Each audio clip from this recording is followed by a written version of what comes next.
people in general feed more off of negative energy than positive energy. And so that's why you have to be like almost overwhelming with positive energy so that they can really pick it up.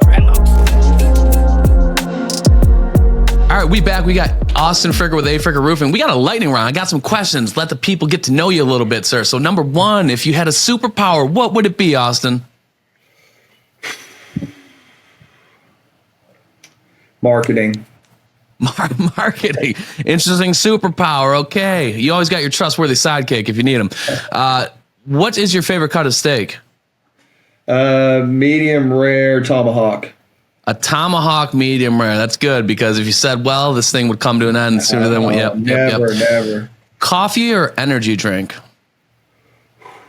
Coffee in the winter, energy drink in the summer. No iced coffee in the summer. Go right to the energy drink. Coffee. Okay. Yeah. All right, folks. You heard it here first. What's the first thing you do when you wake up in the morning? Take a piss. Take a piss. Okay. If you could be anyone in the world other than yourself, who would it be? Ooh.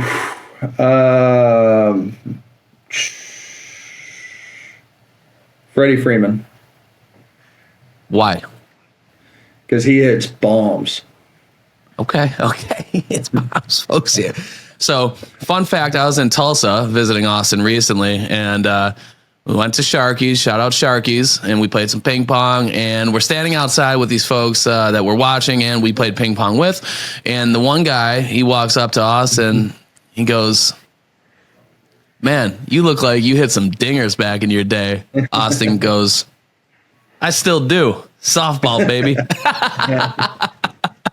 It was fucking incredible. Yeah. That's a fact.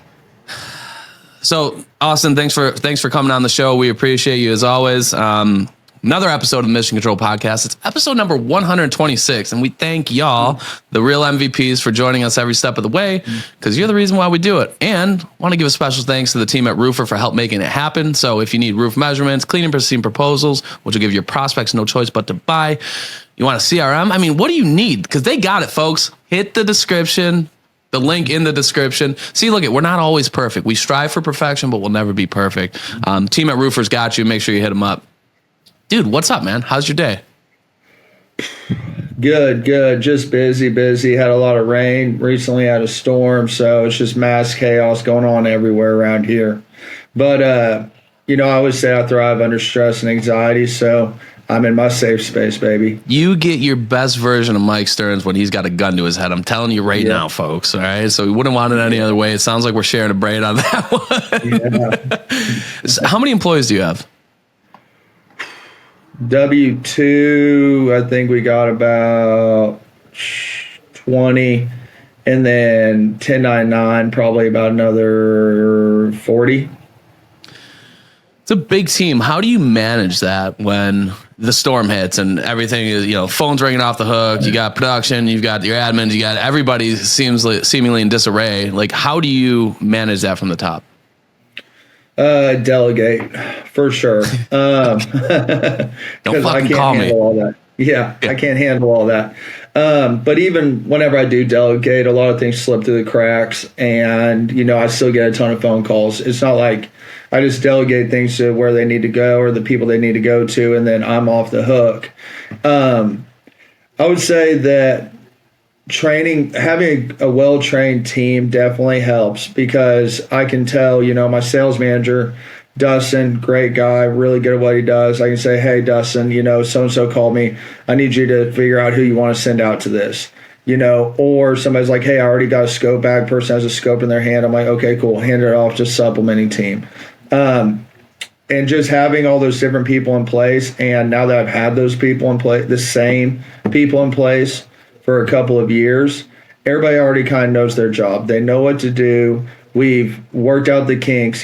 Somebody's job may have just been these 10 roles originally, but over time we're like, let's drop these 3 roles, have somebody else do those, because we find that you're really good at these things and you excel in those things.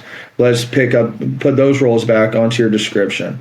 And just figuring out what everybody's the best at and then delegating those tasks to those people.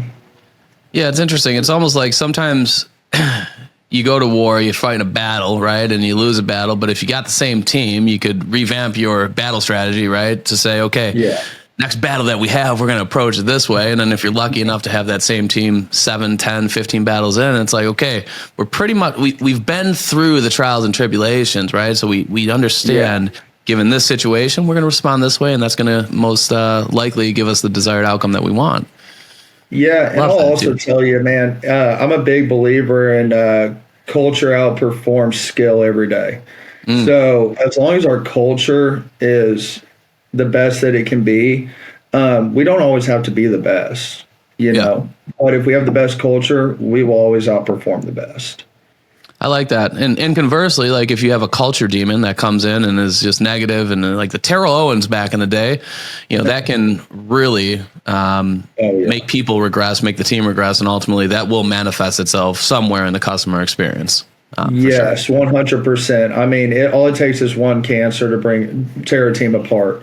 It's just like sports. You know what I mean? You can have the best team in the world, but if there's somebody in there that's always just beating everybody down, always a negative Nancy, always worried about only their performance solely, then it doesn't necessarily happen immediately, but over time, you start to see a lot of other people feeding off of that energy. It's weird. It seems like people in general feed more off of negative energy than positive energy. And so that's why you have to be like almost overwhelming with positive energy so that they can really pick it up. I like that. How do you, in regards to training, do you have a cadence as far as, you know, what members of your team, what different divisions of the company are trained when? Is it spontaneous, as needed? Like, what does that look like? You know, I think that so many people have gotten stuck in the mindset of like, oh, well, you have to hire somebody to train you how to do this, or we need to go to this workshop to learn how to do that. Well, yes, there is value in that 100%, and you can always get gold nuggets out of that. But the only way that I ever learned was on the job. And so I'm a big believer in just try it out, see what happens, see what you ran into, and then let's talk about it. Let's see what we could have done differently. I mean, reflection goes a long ways. And as long as you're able to actually like truthfully reflect on your own actions, which is a skill in itself, it makes it a lot easier for you to get better each and every time that you do that same task. Yeah. So we kind of take that approach. You know, like my sales manager wasn't a sales manager before. He was actually a project manager, turned sales rep, turned sales manager, because we noticed that a lot of people were going to him for information constantly, wanting him to help them with, you know, issues that they ran into throughout the sale process. And through that, we were like, okay, that's his strong suit. He's doing really good at that. Let's talk to him and see, hey, where do you think you could do better at this if you were to get into this job full time? He said yes. And so then we just dive into that. And then I check in with those people on a regular basis. We're all in the same office together. So if somebody has an issue, come and talk to me about it. Let's talk it through. Let's come to a solution. And it may not be the right one the first time. Who knows? I'll give you my input. We'll give it a shot. If it works, cool. If it doesn't, time to reassess and do some reflection. Yeah. It's a really good point as far as being observant of people naturally gravitating towards that individual, and him showing the initiative to be willing to help and saying, hey, he might be a good fit for a manager. A lot of the times, one of the biggest missteps I see is they take their best sales producer and they're like, hey, we'll make him a manager. Yeah, no. It doesn't end well most times, right? No, your best salesperson needs to be your best salesperson. Yeah. I mean, that's what they're doing. They sell. And sales is not necessarily a management position. You know, in my opinion, management, you have to be able to really be very observant of people in general. But then once you have observed them, now you need to figure out what needs to be done. That's the hard part. And a lot of times it takes somebody that has to be able to see the business as a whole, not just the sales process. Yeah. And like your top salespeople, like what do they look like from like a traits and characteristics perspective? Are they organized people? Do they pay very close attention to detail, right? Yeah. Do they meet deadlines all the time? Do they show up always on time, right? So like fundamentally the things that make somebody leading a team successful, they're usually pretty anemic on the salesperson's side. And they can be fantastic at sales, and that's great, but they typically don't have the characteristics that you'd want out of somebody who's leading a group of individuals, regardless of what team they're leading, right? Like you can't, the type of people that are just, chaos, run and gun, those aren't the people you want managing the sales team, but they're probably pretty good salespeople, right? If you look at all the top salespeople, I'd imagine a lot of them have that type of tendency. So 100%. And there's exceptions to every rule. So don't come for me in the comments, y'all. Yeah. Well, and I mean, my sales guy, he's here not sales guy, I'm a sales manager.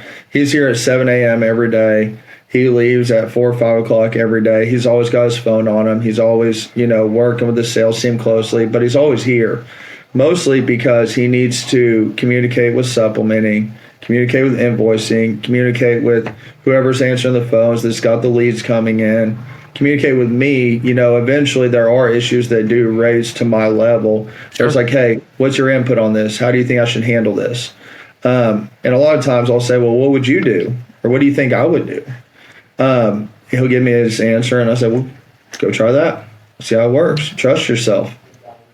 That's a learned skill for those of you watching, where you've constantly got people coming to you and you're thinking to yourself, why does this person come to me? This is something they shouldn't have an answer for. You're likely the problem, right? And I know this has been a big struggle for me, right? When somebody comes to me and I start showing them, what I think, how I would do it.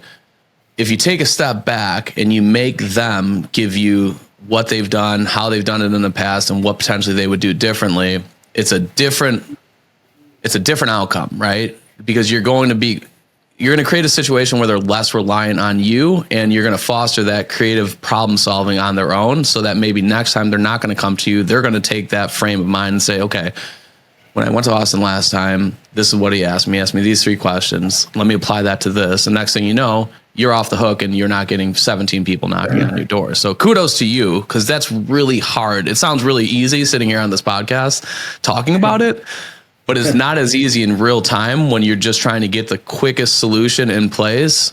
It takes a lot of discipline to be able to do that. So you're fucking killing it. I'm so proud of you. Well, and I'll tell you too, man. I think that, number one, we end up getting better outcomes because he knows the team better than I do. He's the one managing them. He's the one dealing with residential clients more than I do by a long shot. So it's like, you're more in shape in that universe than I am, number one. Yeah. And then secondly, I know I've heard a lot of people talk about, well, I did it, and then my last boss chewed my ass for it. And it's like, dude, if you go out on a limb and you make a decision and you execute that decision based off of you thinking that that's the best thing for you to do, I'm not going to be mad, because we had an issue to begin with. So we still have the same issue. You just tried something, and if it didn't work out, well, we still just have an issue that we have to solve. So let's just worry about that and not worry about what did or didn't work. So how do you get them to, you could say that, but them feeling that is different, right? It's kind of what I think of is like having a girlfriend, and you're like, hey, I'm gonna go do this Friday, and she's like, okay, fine, go do it. And what she's telling you is to go do it, but she really doesn't want you to do it. And I'm sure a lot of people have worked in places similar to that, right? Where it's like, we're all about this and open door policy, but the minute they fuck up, it's like, I'm down your throat. So being that it's a different culture and you're trying to get people bought into the perspective, like, inherently, I trust you, that's why you're here, and I'm not going to be upset with you if you make a judgment call and it doesn't work out. How do you get them to feel that when you're having conversations and you're building that culture? That's a great question. I think that we're in a kind of unique situation because most of our people started more at the bottom and have worked their way up to management positions. So they already know how I am. You know what I mean? So that kind of, they know that I'm not the kind of person to kick chairs around and all that stuff because they tried. And I also just tell people, like, dude, if you are hustling and you are giving it your all, I have you in here because I trust you, because you're somebody that I rely on. I need you just as much as you need me. So do your job, and I'm not going to be mad. What I'm going to be upset about is if you don't do your job. If you don't try anything, then I'm going to, and I hear about it a month later, I'll be upset about that. I'm still not getting kicked chairs, but I'm just going to be like, hey, guys, what's going on? Why didn't you do anything? Why didn't you address this? Why didn't you give it a shot? Why am I hearing about this because the customer called in a month later saying that they haven't heard anything? That's what's going to make me upset. Right. But effort, I never get upset about somebody giving effort, even if it is wrong. Or if we have that same issue 3 more times in the next 3 months because we didn't learn from it and then make changes based off that, right? 100%. It's fine to take the loss, right? Whatever that loss is, but we have to learn, and then we got to change, and we got to execute based on those changes. And to your point, maybe the second time we're not any more right than we were the first time, but guess what? We tried something different, which increased the likelihood that we didn't land in that spot. All right, so then we're going to try something else, right? And that's okay. Yes. Yeah, people 100%. Can't be afraid that, you know, them making a wrong call is going to be the end all be all and is going to land you on the bad side of management, ownership, etc. That's important. Well, and you know, my background as far as I did a lot of maintenance and repair as a service technician foreman for a commercial roofing company. And I can't tell you how many times I was sent out on a lead call. We go out there, we think it's one thing, we fix it, doesn't work. We go out there, we fix another thing, still leaks. Go out there, fix a third thing, still leaks. I'm used to being disappointed based off of my own effort. So like, you know, and then also I'm even more of a glutton for punishment. You know, I played baseball or softball, and that's one of the most humbling sports that you could think of. It's right up there next to golf. So it's like, even if you give your best efforts, it still may not come out okay. Even if you do everything perfect, it still may not come out okay. But regardless, we still have to figure it out one way or another. Yeah. So you didn't always have a big team, right? You didn't always have the culture that you have. What's one thing that you can point to over the years that you did that you feel like had a substantial impact in building the culture that you want?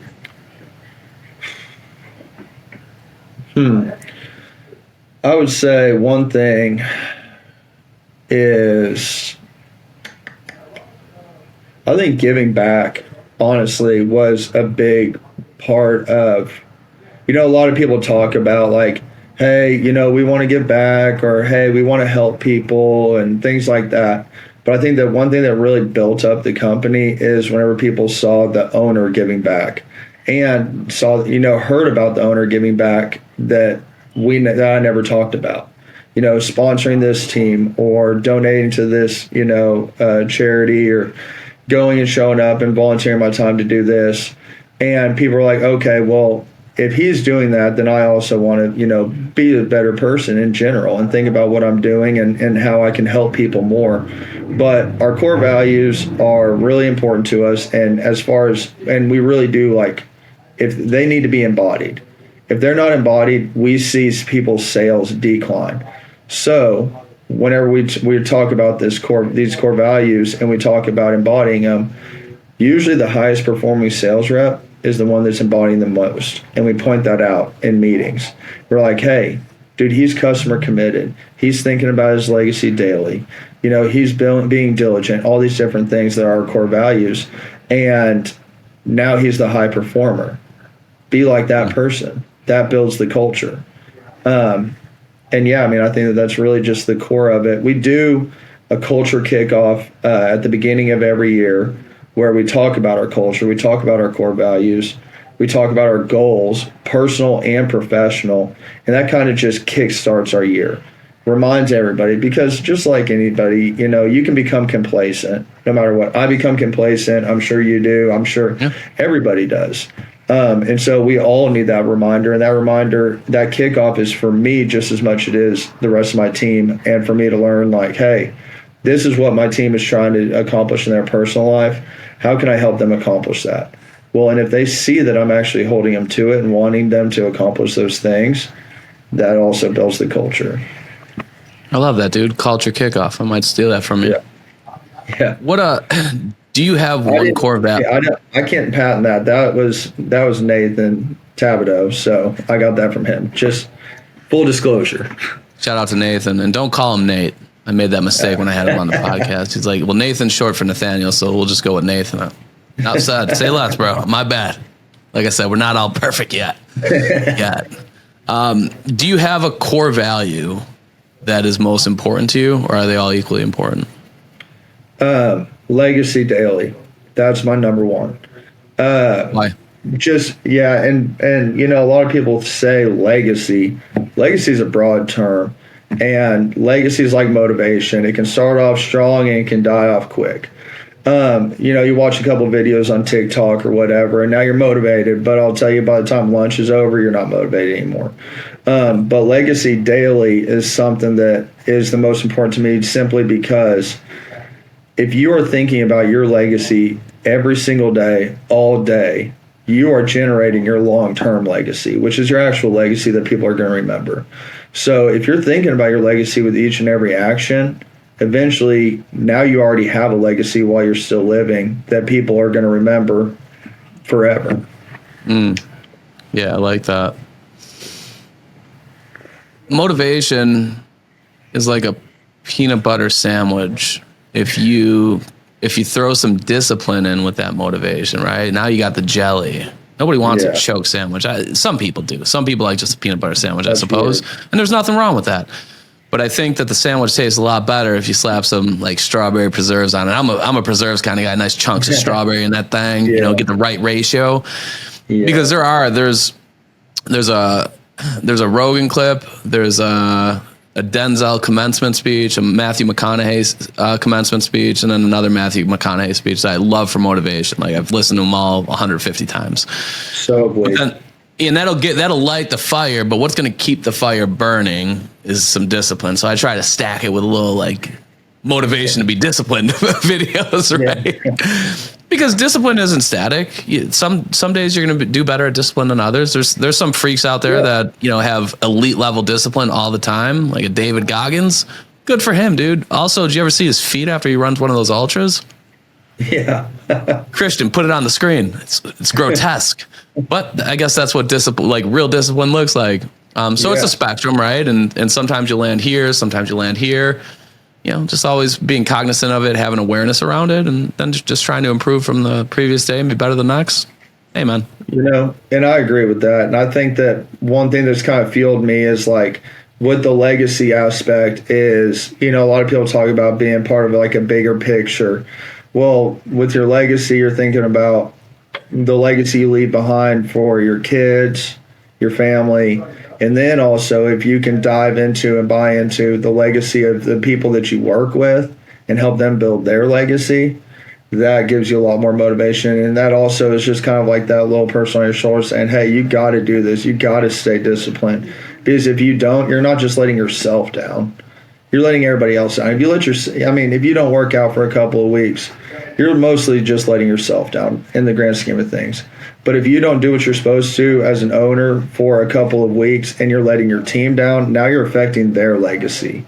And that's what really like eats at my soul. Or like if I'm not doing what I'm supposed to be doing and I'm not grinding like I need to grind, I don't want to come home and tell my kids, oh yeah, I had a rough day whenever I didn't. You know what I mean? Because they're going to be like, well, what'd you do? And I'm like, nothing. I scrolled on TikTok all day. You know, That's not a very good legacy. So I want to make sure whenever I come home and I tell my kids, hey, yeah, I had a long day today, but let's still go play catch or whatever. They're like, oh, well, what happened today? It's like, dude, I fucking got it in today. You know what I mean? I pushed the limit. I bid on jobs that I was scared to bid on. I went after customers that I was scared to go after. And they'll see that whenever they get older. And they're like, damn, Dad really was getting it. And they hear about it, you know, they hear about it from my friends whenever they come over for beers or whatever. It's like, yeah, dude, your dad's a killer. That's that legacy that I'm chasing. So in that vein, let's do a thought exercise. Fast forward to a very sad time in life where Austin's gone. He's no longer with us. Yeah. And somebody asks your kids, in one sentence, describe your dad. What would make you the happiest looking back as far as a response?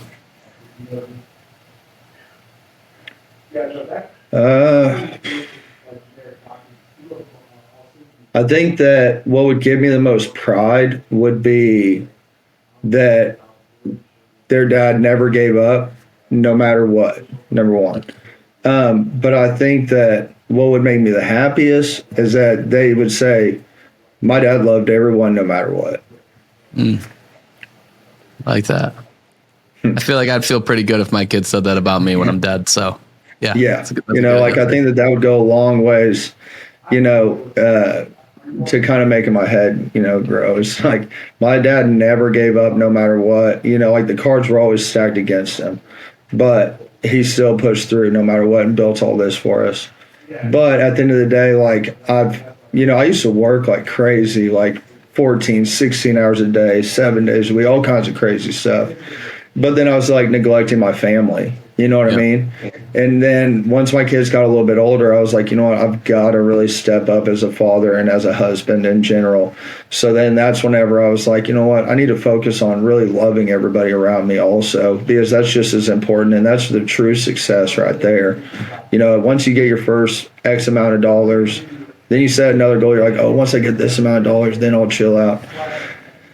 Then it's just never enough. You know what I mean? But then if you have that money and you can love everybody and have fun and everybody knows that you're there for a good time, that's true success right there. Agreed. It's the greatest lie we tell ourselves. It's not just money. Once I do X, then I'll feel Y. Right? Once I accomplish this, I'm going to feel great. Once I move into my new house, I'm not going to be stressed anymore. Once I get this bill paid, I'll be good. Yep. And if you've been on earth and been an adult for any amount of time, if you look back retrospectively to where you set that expectation with yourself and then that time came and went, you weren't what you thought you were going to be once it was done. Like, you weren't less stressed. You weren't happier. Like maybe you were for a moment, like you got your new car and now you got a smile on your face. And then 3 weeks later, it's a car, right? Yeah, you got your new house. Exactly. It's like, dude, I fucking love this pool. My patio's sick. And then, 2 months later, it's like, I have a house. It's a house. Yeah, it's a nice place for me and my family to sleep. Yeah, 100%. And so, I've here in the last probably 2 years, I've really focused on just having a good time, enjoying my life, enjoying my kids, enjoying my wife, my friends. That's why we picked up softball, our company softball team. We're not the world's greatest by any means. I mean, we're actually. But you hit dingers. But I do hit bombs. And I do hit bombs.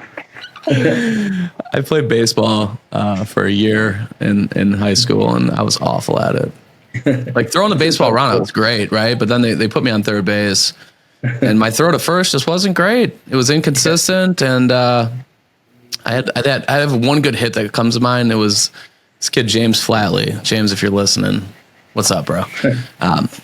Big kid, throws really hard, really fast. So I played for the town league. I think it was my sophomore year, and he played for like varsity as well. He did town and varsity, I think. And this dude he's got a rocket arm. And I'm earlier in the season, my one of my friends, Steve, he knew it was my first time playing baseball, like organized. So he whips it at me, hits me right in the shoulder. I'm like, you son of a bitch, right? And so now I've got like trauma coming up to the plate, and I'm like, oh God, James throws 80 miles an hour. I'm about to take this to the dome. It's going to be awful. So I do like this. It's not like a bunt, but it's like a chuck swing. Like I'm just like kind of terrified, right? And he just throws it so hard that it bombs out to like, center field in between center and left. And like I hit a double. It was like the happiest day of my life. The rest of my baseball career was a complete debacle. I suck at it. But I always have that one memory. It's like golf, right? You could suck for 17 holes, but you get that one shot. You're like, this makes me feel good. I'll come back. Yeah. I'm a man of the people, Yep, Mike Stern, man of the people. For the people, by the people, all the people. What's one thing in business that you've realized over this last 12 months that maybe you didn't realize before? What's a change that's impacted the business that you've had to account for? And let's hear about that. A change that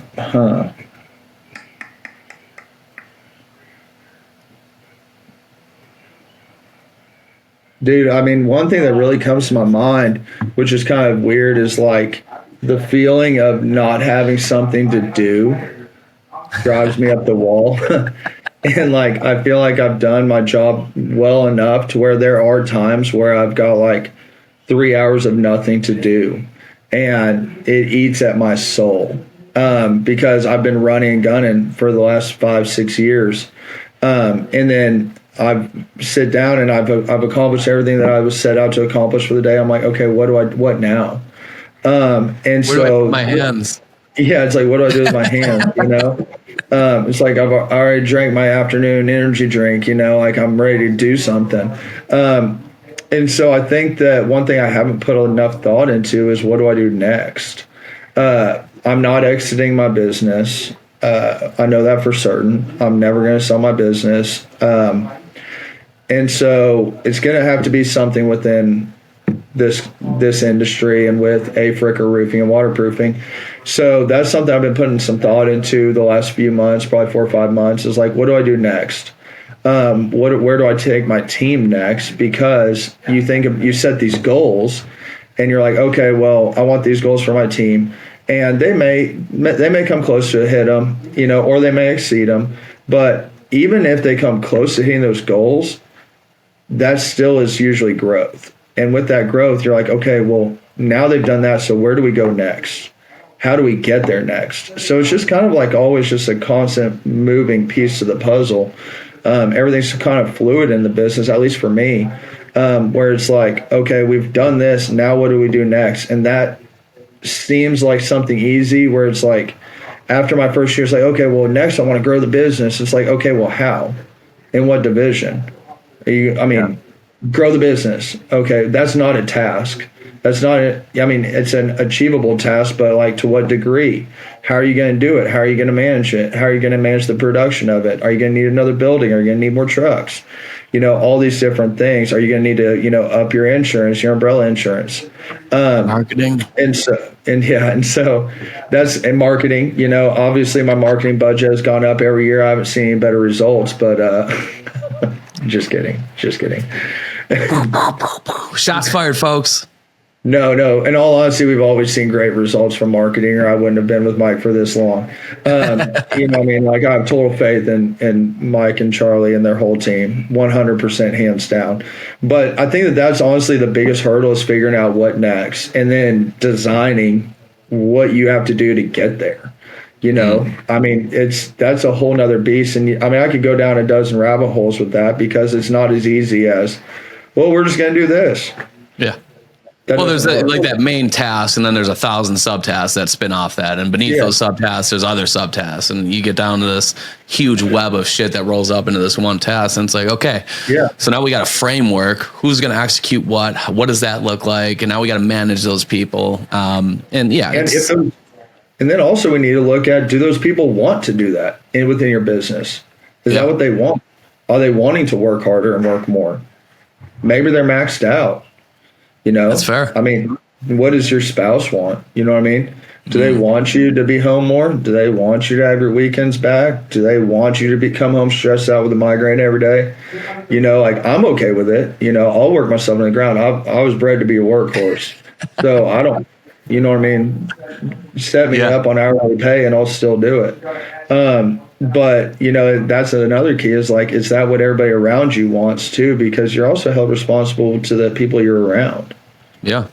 No, that's a really good point. I'd imagine, as we're having this conversation, I'd imagine there was a time, 5 years ago, 10 years ago, maybe it was when you were, a service tech and you're doing 15-hour days, or maybe it's when you just started your business and you're just you feel like you're being waterboarded the entire day, every day. You're like, I just can't wait until, back to that greatest lie we tell ourselves, once I get to the point where X, and I have a little bit of time, it's going to be great. And then you get there and you're like, I really got to start figuring out how I fill this time, because this is not great. This is uncomfortable. I don't love this place. How do I get busy again?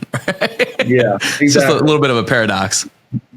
Yeah, 100%. And I think that whenever I set my initial goal, whenever I was doing my first year, did a little over 2 million, I was like, I want to be a $10 million company, right? That's what I want to be. Well, then we exceeded that shortly thereafter. And then I was like, okay, well, now I want to be a $15 million company. We've exceeded that as well. So then it's like, okay, now I want to be a profitable $15 million company. We're always profitable. Our profits were never bad. But now I'm like, how can we make more money and do the same amount of work, or even less work? Because ultimately I'm thinking about the health of my team and the sanity of my team. We can do, if we want to, I'm telling you, Mike, we could do $50 million next year. Profit margins would be dog shit, but we could do it, And you go on Facebook and tell everyone how great you are.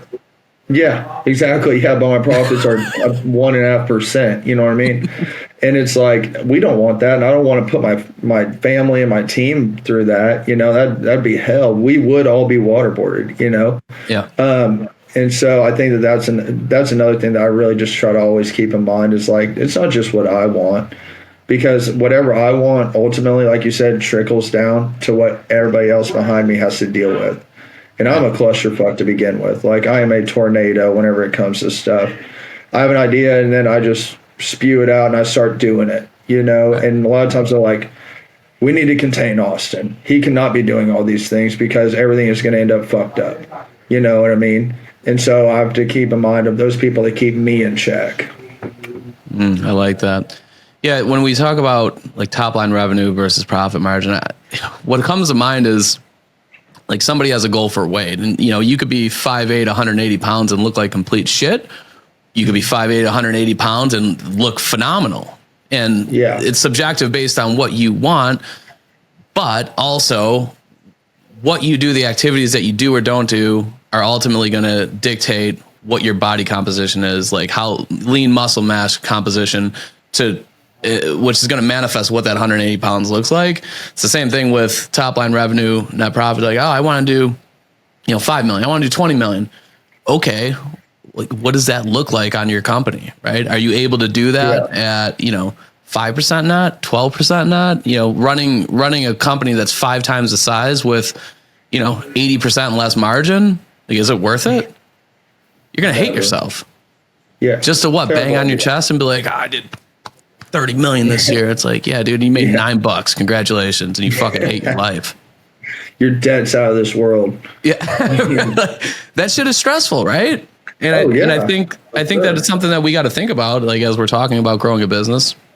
A lot of times with younger companies, when they reach out, I'm like, do you really want to grow to 5 million, to 10 million, to 20 million? Like, why? What is fueling that? Is it money? Is it impact? Like, what is it for you? Because I think it's hard. Like, if you haven't been there before, understanding what the implications are of growing, even if you're going from 2 to 5 million, there's a lot of changes that take place, 5 to 10, especially, right? Because now you start adding all sorts of chefs into the kitchen and making sure, the line chef, the sous chef, the executive chef are all on the same page. They have the same process. They're rowing in the same direction. There's not friction. There's not controversy, so that patron of your restaurant gets that same meal every single time that they expected, when they walk through that door.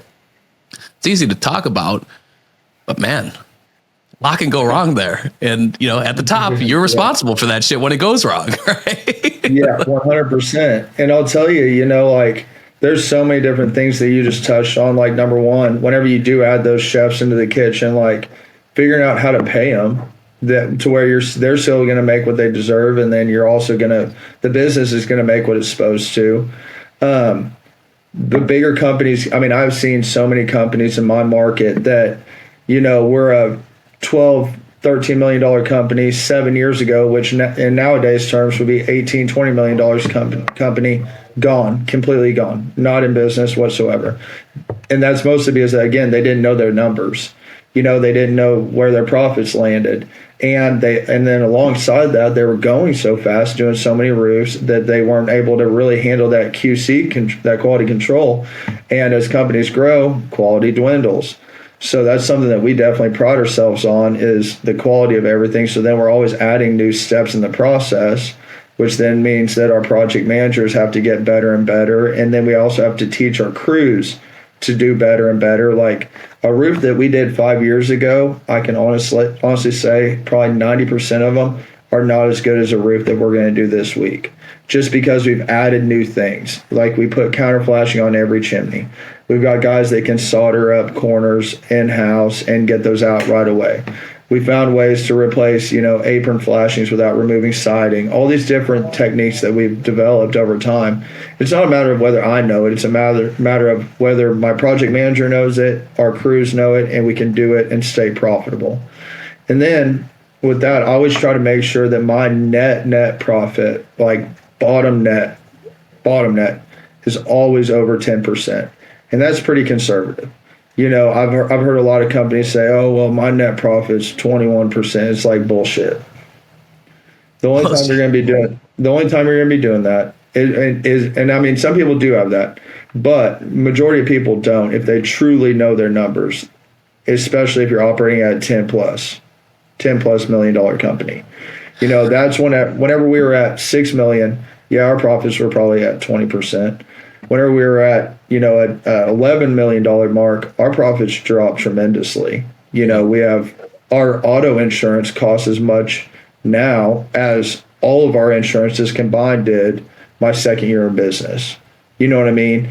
And so that just continues to drop. You take on more liability, more risk. And so I think this year will probably be around like 13% net, like bottom dollar. And that's where I feel comfortable. But like if I ever saw it go below 10, I'd say, hey, we gotta seriously adjust some things. Yeah. Like there's some work we need to do an operation, tighten up. Yeah, and it's a good point too, because if you decide that you want to go from 10 to 15, it's not just add this person, right? There's, like we talked about, there's so many things that kind of factor into that. So like planning and forecasting is critical, right? What type of manpower and bandwidth do we need? Well, and how many jobs do we have to do to make sense of this, right? To get from 10 to 15 historically, we got to do X amount of more roofs a week. Okay, how many, do we need more crews? Do we need more project managers? Do we need additional sales support or admin, right, to take the calls, the schedule, to do the material ordering? Like, what does that look like? So, insurance, right?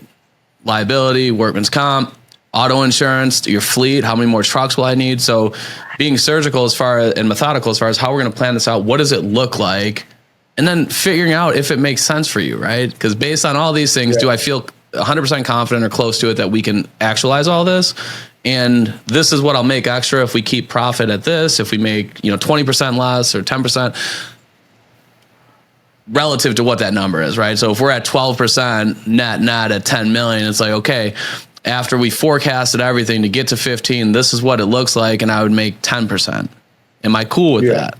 And it's okay not to be. Like, if you're at a $10 million company and you're running 12% net, like, and that's where you want to stay, there's nothing wrong with that. You're not failing. And it's interesting because I'm the type of person, I'd imagine you are too, and a lot of other people that are listening to this that own a company, where if you're stagnant, you feel like you're failing. Yeah. Right? You feel like you're losing, like we're not growing. But guys, I got to remind myself of this daily. It's okay to be okay. Like, you're good. Nothing to worry about. Like, dude, you're making more money than you probably ever dreamed that you would. Your people are happy. Your family's happy. Your team's happy. Everything's going good. Your clients are happy. Like, what more do you really want or need? Nathan does an exercise with me that's like, hey, what do you actually need? Like, what do you want? What do you need? And then how much money do you need to make to accomplish that? And whenever we did that task, it was like, dude, I'm way ahead of what I actually need in order to do what I want to do. Yeah. So like, if I ever wanted to, it's like I could really downsize and still have everything I wanted and more. I think that part of the reason why that's never happened, kind of like you said, is like being stagnant kind of eats at me. I don't know what to do with my hands situation. And then also, like, my team has also just kind of grown organically. We haven't really been like, hey, we've got to grow this, like we've got to get this. Like, yes, we have quotas for our residential sales team, for our maintenance and repair, commercial, things like that. But those are really just to push ourselves so that we feel like we're accomplishing something. You know what I mean? Like, fulfillment in business is a big deal. If you just do the same thing every day for 5 years, are you going to be happy? Probably not. Yeah. Probably not. Probably not. Accomplishments go a long way.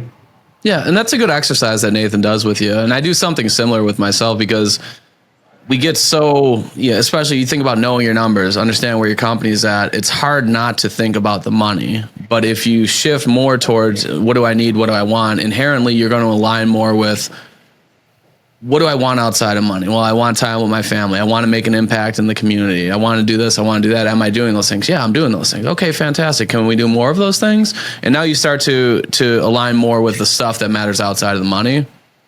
I was like, I don't know, when I started Ascend, I didn't start it, like, I wanted freedom, and I wanted the accountability to know that if it failed or if it flourished, it was because of me. Yeah. I made great money in sales at the company that I worked at. There was no reason for me to leave, especially like a kid from the ghetto with a bachelor's degree from the west side of Buffalo. I made way more money than, I ever should have. So it wasn't like the money, it was, the culture there. I didn't love the process. We had irreconcilable differences. And I'm like, the motivating factor was I want to own it for better or worse. And it's okay if I fail, well, then I'll fucking have to deal with it. But if it's successful, I want to know it's because of the stuff that I did, the team that I built, the processes, etc. Money's just a super awesome byproduct of doing the right thing and being willing to learn and grow and evolve. Because whoever tells you money doesn't buy happiness, there's truth to that statement. Also, it can make your life a lot less miserable. Being in a capitalist society where things cost money. Yeah, literally everything. You can't. I don't walk out the door without spending money. It might not put a smile on your face, but it'll help you grin a little bit. Yeah, exactly. Exactly. The rest of the equation is what makes you go ear to ear. Yeah, and I think that also, like, if you focus in on your accomplishments and look at them as accomplishments instead of a way to create an income, then it's like, okay, I'm growing again for accomplishments and to get better and become a master of my craft, not necessarily for the money. That's just kind of I don't know what the word would be. It's just kind of a result of your accomplishments. And again, that's kind of why I say, our team kind of grew organically, is because they started accomplishing some really awesome stuff. And that resulted in growth, which resulted in more money. And it's like that isn't necessarily what we were originally going for, but that's what happened. So how do you celebrate the wins versus immediately setting another goal? Personally, for me individually, I suck at this, by the way. Yeah, if you were to ask my wife, she would say nothing. I do absolutely nothing. I accomplished something same day, I set another task.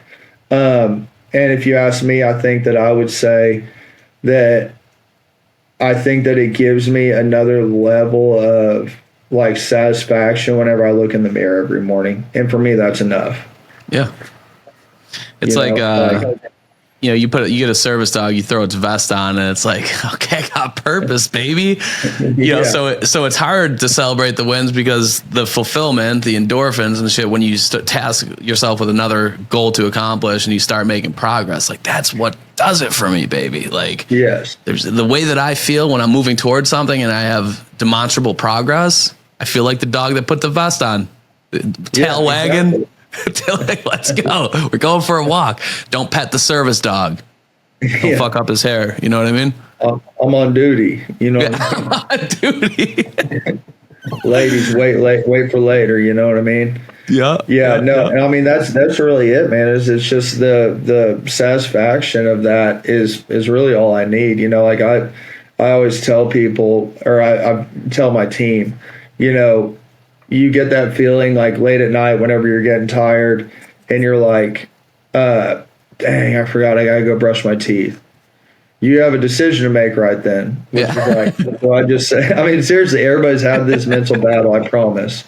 Like, do I get up and go brush my teeth and then maybe it might be another hour before I go back to sleep? Or do I just say, screw it, roll out? And it's like, for me, I always say, I'm going to go brush my teeth because if I can't get my ass out of bed to go brush my teeth, what else am I not capable of? Yeah. So then whenever I go in there and I brush my teeth, I look at myself, and I really do this, and I just look at myself every morning and every night, and I'm like, okay, I'm going to do things today that my old version of me could have never accomplished. And then I'm going to accomplish things today that majority of humans are unable to accomplish because they can't grind as hard as I can. And whenever you think of that and you look at, and I've done that ever since I was a roofer. That was one thing that kept me going, making $12 an hour as an installer. It's like, dude, I'm going to get on roofs and I'm going to do some sketchy shit that none of my friends have the balls to do. And that was enough for me. I didn't care that I didn't make that much money. That was enough for me. I'm tougher and I'm going to attack these scary situations that I know all my friends are going to puss out from. Yeah. That's it. And I'm good with that. I love that. I had Brock on out of Pittsburgh recently, and he was talking about, killing off the old version of himself. There's always old versions of myself that I'm killing off. And related to his struggles with addiction and things like that, which I know you're familiar with, he's like, that guy's there. He's like, he's locked in a cage. Every day he's training to get out. He's doing pull-ups, he's doing push-ups, he's doing burpees, training to get out of that cage. And every day I'm fucking grinding to keep him in. I'm doing the same, right? So who's going to win every day? I was like, dude, I absolutely fucking love that analogy. Oh, yeah, for sure. I really do, too, because it's so true. I'm scared of it. I'm scared of that monster getting out of his cage. I know my wife's scared of that one day potentially happening. And I think that's part of the reason why I do what I do and I grind like I grind. It's just because it's like, I know that if I'm doing these things and I'm focusing on friends, family, business, and, self-satisfaction, that I don't give that dude an opportunity to ever get the leg up on me, because at the same time, I'm always training. You know what I mean? In my regiments, listen, dude, my warm-up is your max, Mr. Man in the Cage. Keep your ass in there. We practice hard so the games are easy, baby. That's right. All right, one last question before I cut you loose and get back to the grind. Everything disappears tomorrow in your business, your team, your trucks, your reputation, your brand. You've got 10 grand and you're going to start another roofing company. What do you do?